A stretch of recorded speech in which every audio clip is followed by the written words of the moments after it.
गुण लगाउनु भएको छ। प्रत्येक चल्ने यो मुटुको धड्कनमा पिताले गुण लगाउनु भएको छ। ईश्वरको इच्छा र योजनाद्वारा न हजुर हामीले फेर्ने सास पाउँछौँ, न हजुर हाम्रो मुटु धड्किन्छ।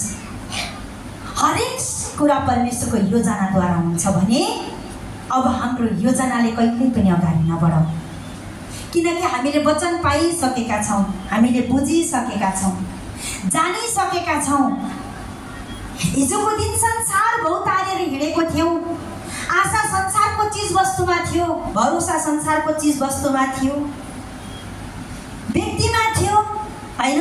तर आज परमेश्वरलाई जबबाट पायौँ, परमात्मालाई जबबाट जान्यौँ, उहाँको वचनलाई जब बुझ्न सक्यौँ, त्यस दिनबाट यो आशा, यो भरोसा, यो विश्वासको प्रति छ त एकमात्र जगतको सृष्टिकर्ता परम धन्य परम ईश्वरमा छ।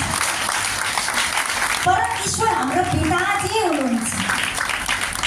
उहाँको पुत्र हुन पाएका छौँ, उहाँको सन्तान हुन पाएका छौँ। हिजोको दिनमा म दासी हुँ भनेर पुकार गर्नुहुन्थ्यो, म दासी हुँ परमेश्वरको, म दासी हुँ भनेर माग्दै गर्दा त परमेश्वरले कत्रा कत्रा कार्य गरेर देखाउनु भयो। मरेकालाई जीवित पार्नुभयो उहाँहरूद्वारा।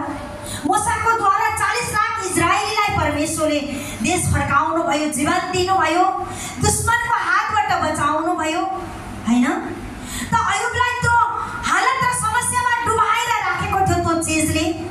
40 दिनसम्म पितासँग कुरै गर्न नपाउँदा पनि के गर्नुभयो त? परमात्माले अयुब दासी हो भनेर गर्दै गर्दा पनि परमात्माले 40 दिनको बाद अयुबसँग बोलेर ती भवसागरबाट पिताले उठाउनु भयो। सद्रक मेशक अबेदनगोलाई, हैन? संसारले संसारको चिज वस्तुमा पूजा गर, विश्वास गर, आराधना गर, नभएदेखि तिम्रो अस्तित्व मेटिनेछ, तिम्रो जीवन मेटिनेछ भनेर त्यस देशबाट दबाब गर्दै गर्दा पनि, मृत्यु अगाडि देखाउँदै गर्दा पनि परमेश्वरलाई धन्यवाद गरेर एकमात्र ईश्वरमा विश्वास र भरोसा राख्नुभयो। तब त्यस ठाउँबाट पनि उठाउने को हुनुहुन्थ्यो त? एकमात्र परम ईश्वर हुनुहुन्थ्यो। संसारले त आगोको भट्टीमा फालिदिनु भएको थियो तीनजनालाई, तर उहाँहरूको विश्वास संसारको चिज वस्तुमा होइन, संसारले बोलेको बोलीमा होइन, परमेश्वरले बोलेको बोलीमा थियो विश्वास, परमेश्वरले दिनुभएको त्यो वचनमा थियो विश्वास। त के गर्नुभयो त? त्यसै विश्वासको द्वारा परमेश्वरले त्यो आगोको भट्टीबाट पनि स्वर्गदूत पठाएर 3 जना फालेको ठाउँमा 4 जना बनाएर परमेश्वरले एउटा खरोच पनि आउन नदिइकन सबैको अगाडि के गर्नुभयो? महिमा प्रकट गरेर देखाउनु भयो, हैन? त दानियललाई पनि मृत्युको मुखमा फाल्नु भएको थियो, हैन? सिंहको खोरमा फालिदिनु भएको थियो सिंहको आहार बनाउनको लागि, तर उहाँको विश्वास संसारमा होइन, परमेश्वरमा थियो, जीवनदातामा थियो, सृष्टिकर्तामा थियो। त जसले जो फाल्न जानु भएको थियो, जो दानियललाई त्यस खोरमा फाल्नु जानु भएको थियो, फाल्न जानेलाई सिंहले तानेर कराकुरो हड्डी खुड्डी केही पनि राखेन, तर सिंहलाई परमेश्वरले त्यो सिंहको अगाडि परमेश्वरले के गर्नुभयो त? दानियललाई सिंहको मुखमा ढुङ्गा हालेर के गर्नुभयो त? दानियललाई सुरक्षित राख्नुभयो। परमेश्वरले जीवित बनाउनु भएको त्यस राज्यको राजा कहलिएको परमेश्वरले बनाउनु भयो भने हिजो दासत्वको जीवनमा के यति धेरै गर्नुभयो भने के आज हजुर हामीलाई गर्नुहुन्न त पिताले? आज हजुर हामी त सन्तान हुने अधिकार पाएका छौँ, पुत्रको अधिकार पाएका छौँ, त गर्नुहुन्न त? धन्यवाद ईश्वर, भइसक्यो, गरिसक्नुभयो, अहिलेबाट भइसक्यो।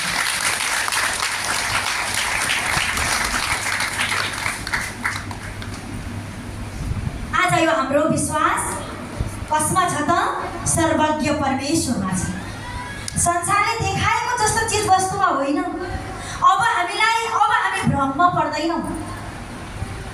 हिजोको बाँधेको कालो पट्टी अब निस्किसकेको छ। परमेश्वरले सदाको लागि फालिसक्नु भएको छ। हिजोको दिनमा कालो देखाएर यो सेतो हो भन्दै गर्दा हो हजुर यो त सेतै हो भनेर हिँड्थ्यौँ हामी, हिँडेको जीवन हो यो।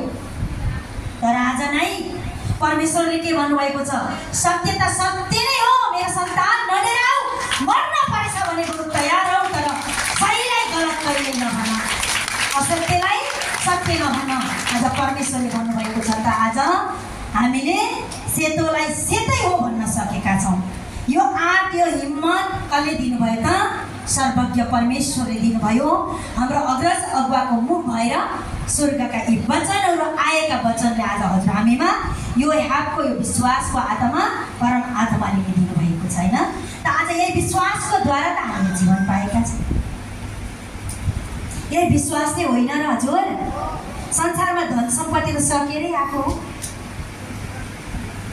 उस्तै परे सबै सकेर सडकमा पुर्याउनसम्म खुसी थिएन, त्यो लुछेर बसेको थियो।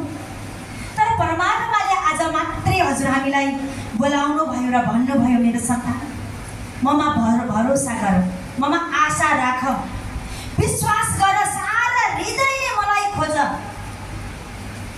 यता अलिकति उता अलिकति उता अलिकति छिरोलेर होइन, एकचोटि प्र्याक्टिकल गर्नु संसार सकेर आउनु भएको छ त एकचोटि सारा हृदयले परमात्मालाई खोज्नुहोस्। हजुर हाम्रो यो सास कसरी चलेको छ? यो बगिरहेको हावा छ, यो चलिरहेको हावा छ, यो हावा कसले बनाउनु भयो त? के विज्ञानले नै बनाएको हो त? विज्ञानले नै यो बिरुवालाई उमारेको हो त? आज संसारले त त्यो पनि बोल्नुहुन्छ, विज्ञानले नै हजुर हामीलाई रचेको हो त? नै, रच्नेवाला त एकमात्र जगतको सृष्टिकर्ता परमेश्वर हुनुहुन्छ। चाहे जस्तै जेसुकै भन्नुहोस्, हामी भन्छौँ यो जगतलाई रच्नुहुने एकमात्र ईश्वर हुनुहुन्छ। यो तिनै लोकलाई सृष्टि गर्नुहुने एकमात्र तिनै लोकका राजा परम ईश्वर हुनुहुन्छ, जो स्वर्गमा बस्नुहुन्छ। जहाँ हाम्रो पिता हुनुहुन्छ, जहाँ हाम्रो गुरु हुनुहुन्छ, त्यही ठाउँ हाम्रो लागि सुरक्षित पिताले बनाइसक्नु भएको छ, गुरुले बनाइसक्नु भएको छ। परमात्मालाई अनगिन्ती धन्यवाद गर्छु।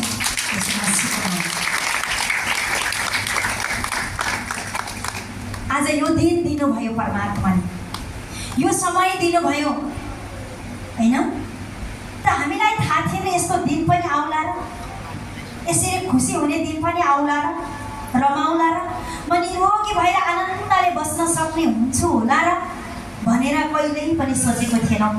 घरमा दिनरातको अशान्ति, जस्तै अघि मनिषा नानुले गवाई बताउनु भयो, एकदमै धेरै समस्यामा हुनुहुन्थ्यो उहाँहरू।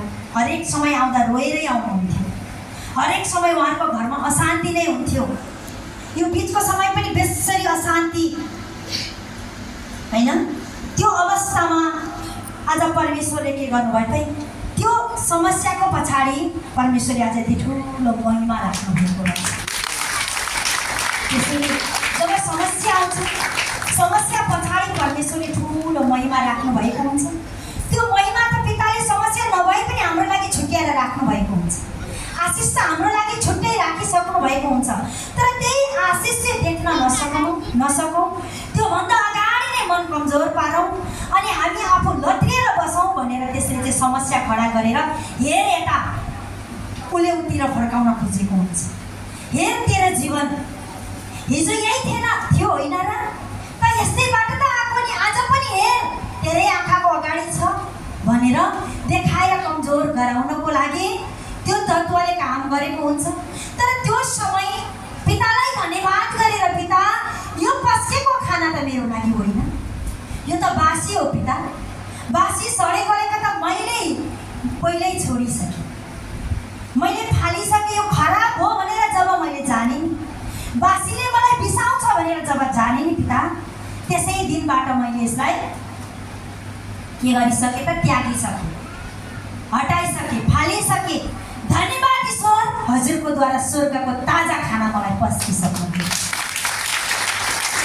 आशिषको खाना, सामर्थ्यको खाना, महिमा, उन्नति, प्रगतिका ती ढोकाहरू मेरो निम्ति खोलिसक्नु भएको छ। ज्योति पनि हजुर मेरो जीवनमा आइसक्नु भएको छ पिता। त्यो ज्योतिको ढोका उगार्नुहोस्, अन्धकारको जीवनलाई मसिएसम्म हटाइसक्नु भएको छ। ज्योतिका मार्गहरू हजुरले मेरो निम्ति खोलिसक्नु भएको छ पिता, धन्यवाद भनेर जब परमेश्वरलाई धन्यवाद गरेर अगाडि बढ्न लाग्छौँ नि, केही चिन्ता रुमलिन्छौँ, केही चिन्ता कमजोर भए जस्तो हुन्छ, केही चिन्ता मन बरालिन्छ, तर पनि नै धन्यवाद ईश्वर, म तपाईँमा छु, तपाईँ ममा हुनुहुन्छ भनेर जब अन्य भाषा गर्न लाग्छौँ, अन्य भाषाद्वारा परमेश्वरले आफूमा एकीकृत गर्नुहुन्छ, आफूमा निहित पार्नुहुन्छ, वचनको द्वारा डोर्याउनुहुन्छ, समस्या आफै हटेर जान्छ, त्यो आफै घिरेर जान्छ। अनि